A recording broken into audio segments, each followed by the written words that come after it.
Alright, so welcome back. I think we are now in episode 42 of Marvel Ultimate Alliance. Last time we ran around and talked to a bunch of people inside the city of Atalan here. The Inhuman city on somewhere on the moon. There's Uatu the Watcher. Basically tells us that his powers have been circumvented for the time being by the other Watchers because he involved himself in the affairs of stuff, and he wasn't supposed to do that. Sure. I think mostly our objective at this point is just to go to the next location.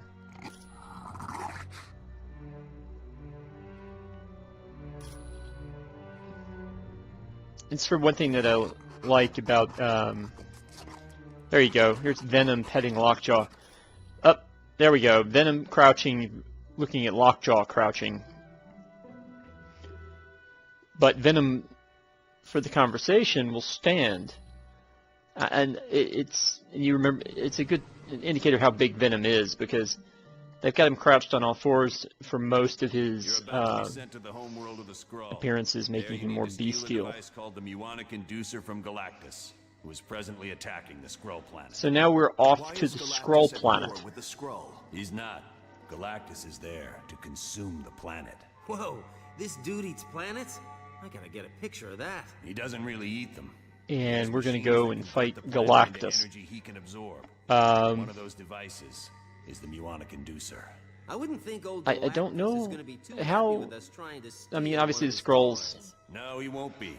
Which is why I'd strongly advise. aren't going to be terribly happy to see us. The Skrulls have Galactus is one of the most powerful beings we've made their comeback recently. They were a sort of contested property. They were a Fantastic Four villain, but they're also part of the Marvel Cosmic Universe.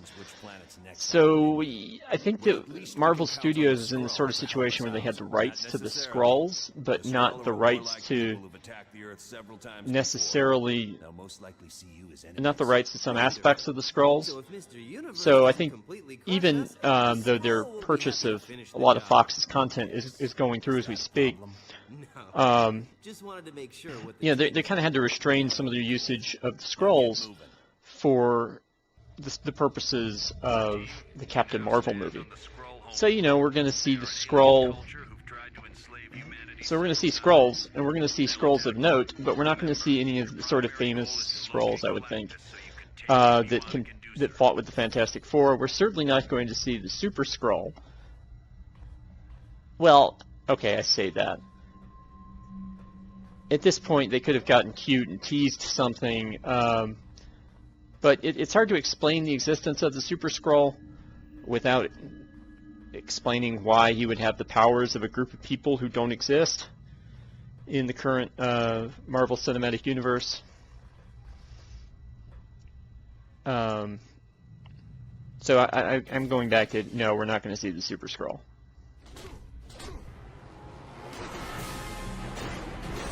So, on the Skrull planet, we are fighting several different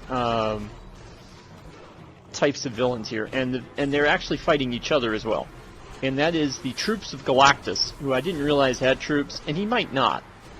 But then again, that would require me to know more about Galactus than I do.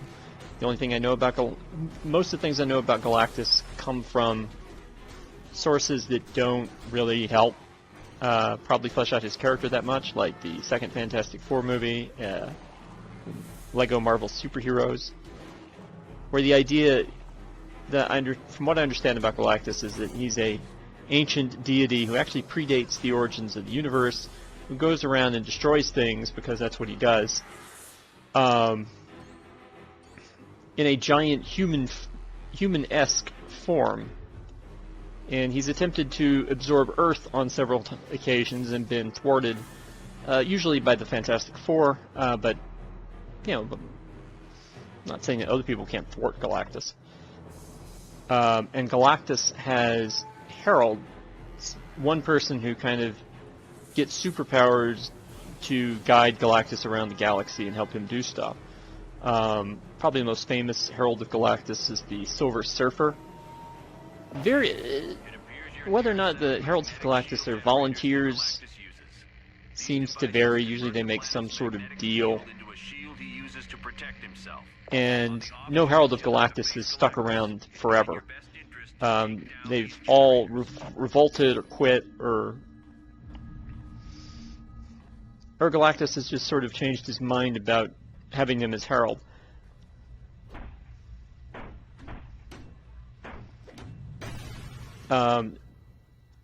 There's a feeling that a lot of Galactus's qualities were sort of taken by the Transformers creators and imbued into Unicron. So much so that in the comic books, the writers actually created Heralds of Unicron, even though he wasn't necessarily needed for him to have those things.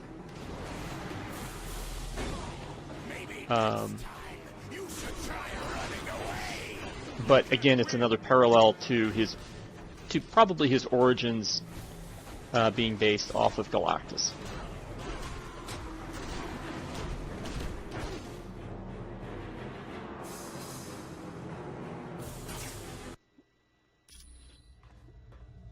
So we're going to be running around and killing Skrulls and Galactus guys. There's an achievement for going through one area of the map without killing any Skrulls.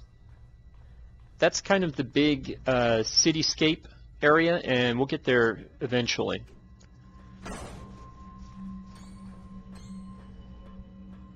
But you know, we're kind of stuck in this in these Skrull buildings. The Skrull enemies in this game have the same sorts of powers as all the other enemies in the game, and they look like Skrulls. So they don't really take advantage of the fact that they're shapeshifters to do things like change into members of your party. Like that happened when we were in Murder World fighting Arcade's minions. Occasionally we had to fight dark copies of ourselves. But it's not going to ironically it doesn't happen here in the Skrulls. With the Skrulls. But yeah, the Skrulls are going to make their big movie appearance here in the Captain Marvel movie. Captain Marvel movie is supposed to take place in the 90s. I don't know. I mean, that allowed them to do some things, engage in some retconning, allow you to see the origin story of Nick Fury in a little bit more detail. Otherwise, all you've got is the few details from Captain America: Winter Soldier, talking about how Fury saved some people in an embassy and was rewarded by Alexander Pierce, who was probably a member of Hydra at the time, but who knows? That could have happened later. And then became the head of S.H.I.E.L.D. According to that movie, based on that relationship. I think Captain Marvel movie is going to give us a little more details as to what the more immediate factors to Nick Fury actually taking over S.H.I.E.L.D. will be. It'll also be interesting to see when in the 90s they decide to put the movie. I mean, some of the previews have a sort of Top Gun-esque quality. Of course, Top Gun's a movie from 1986. I mean, otherwise, I would have to say they have a JAG quality, which it'll depend on, I guess, on what fighter jets they introduce in the movie. I remember it was a big deal for Harm to fly F-22s when the JAG storyline got that far. And JAG, for the most part, took place in the late 90s and was supposed to be happening, you know, modern day events, or happening in the current day. Just as its successor show, NCIS, is supposed to follow along with events of the current day.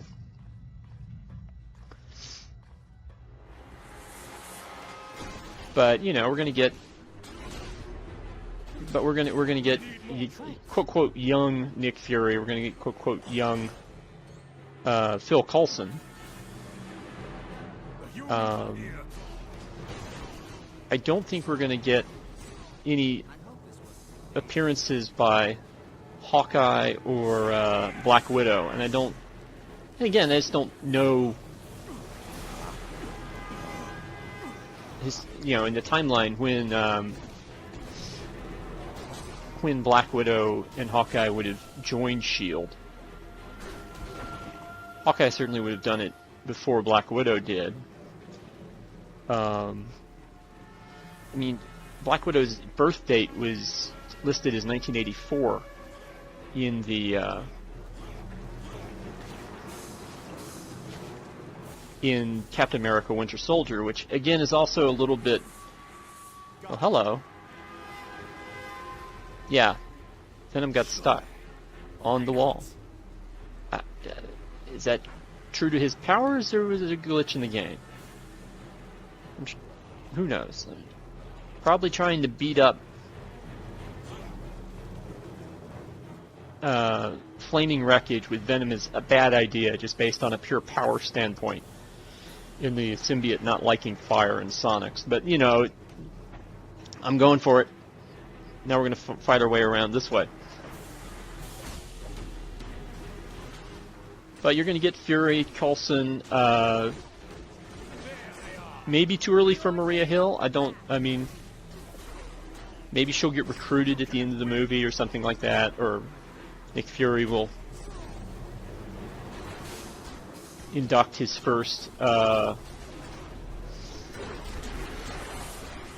class of S.H.I.E.L.D. people after he takes charge.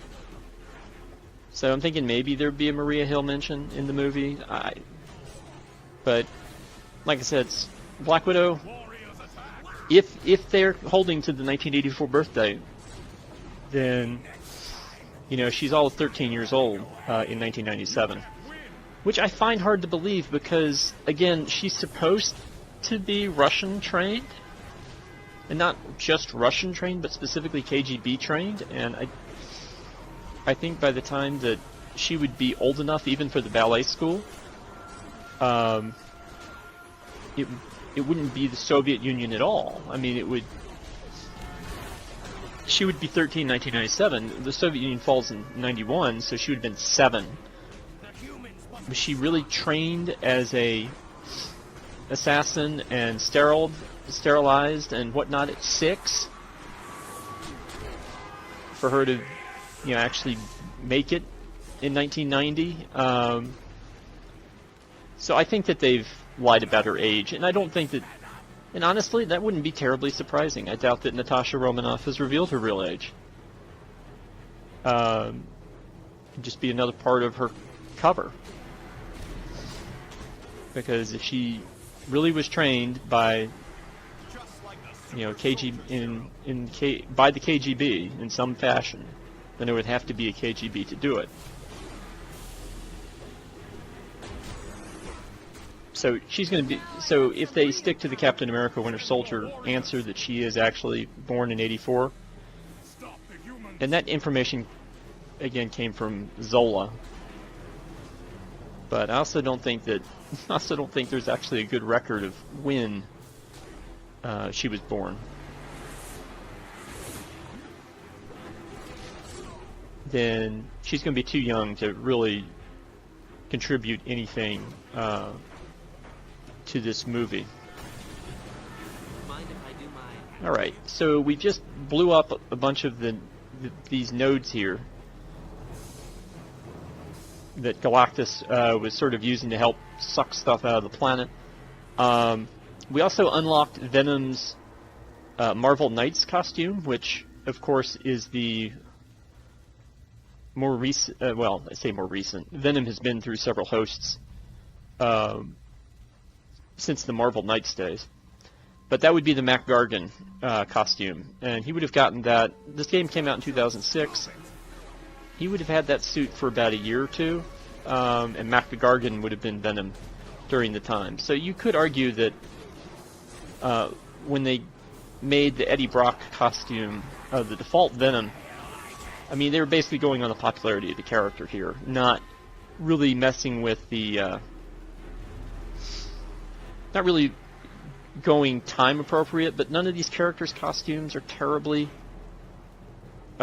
time appropriate. I mean, after all, the Ultimate costumes are here, which are from a completely different universe. That includes the Ultimate Venom costume, which I think is the last Venom costume that we're able to unlock.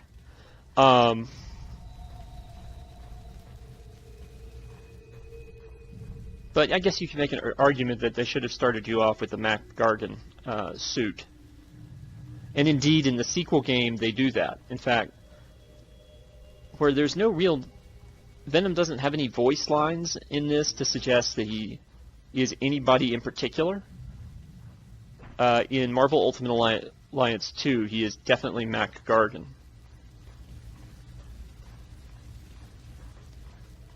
And his starting suit is the Mac Gargan Venom suit. And the unlockable suit is the Eddie Brock suit, which has to be toyed with a bit to fit the proportions of the Mac Gargan Venom body.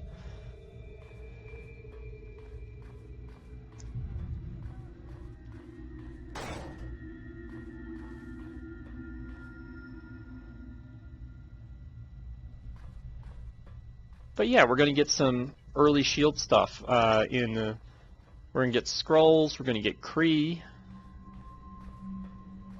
and we're going to get Captain Marvel, who, if the movie takes place in 1997, so 10 years before 1997, 1998, I think that would be appropriate for two reasons. 1997 was the year that Independence Day came out, and this movie is about an invasion of Earth by aliens, although several different invasions of Earth by aliens. 1998 was the year, I believe, that Men in Black came out. So, again, another movie about aliens, in this case, infiltrating the Earth, and living on the planet in disguise. Granted, the Skrulls, speaking of the Skrulls, hi, it's the Super Skrull, Let's destroy them and Pybok. Agreed, Pybok. They will be forever the enemy. Stay your hand, my And they want to fight, because it's not like the planet is falling apart around us or anything like that. Humans, I propose a bargain. If you are truly here to battle Galactus, then you will require knowledge that I alone. Alright, so now the Skrull Empress is going to try to bargain some knowledge out of us. Or, sorry, bargain using our power to get her out of here in return for knowledge of Galactus. Trust me, humans. Your lives. And, yeah, do you really trust the Skrull Empress?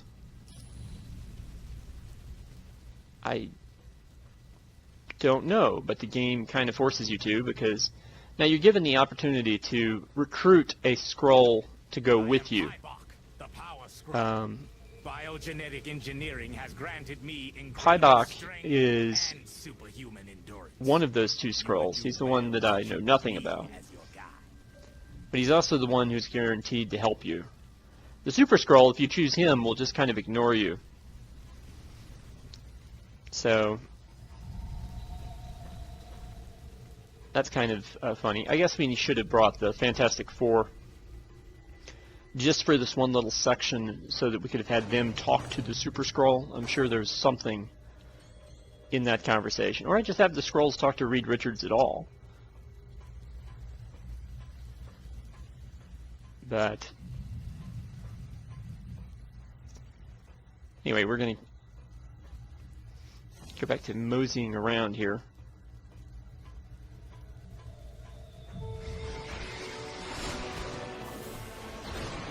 I've always got you beat. I will always be victorious.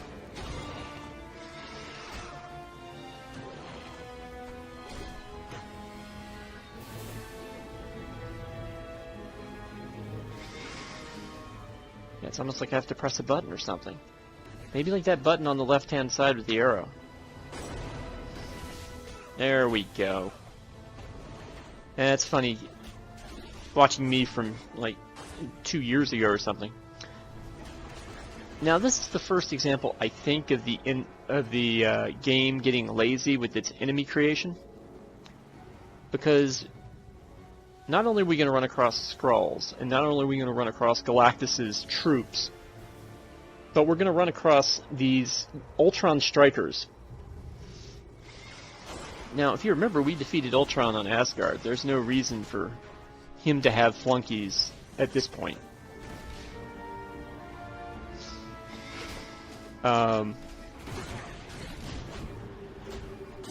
So I think they were just looking for enemies that might fit, and sort of robots made sense to them here.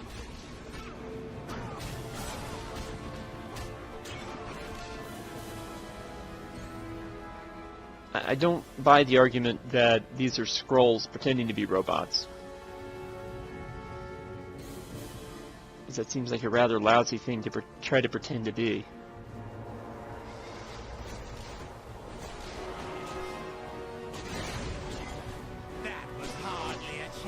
Yeah, so at this point, I've basically looked at Venom's moveset, and the power of Venom's I find easiest to control, besides his base melee attacks, which you can see me using here, are the Venom Thrust, which is basically creating a giant symbiote fist and throwing it at people.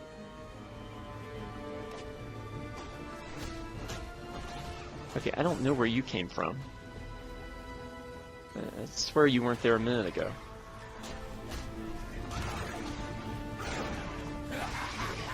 You call that fighting? There you go. There's a good example of the Venom Thrust. Alright, so we're going to go up to this save point here, and this is going to pretty much bring us to the end of the episode. Because I've cut off the part where I've saved. But we'll continue running around the Skrull planet, and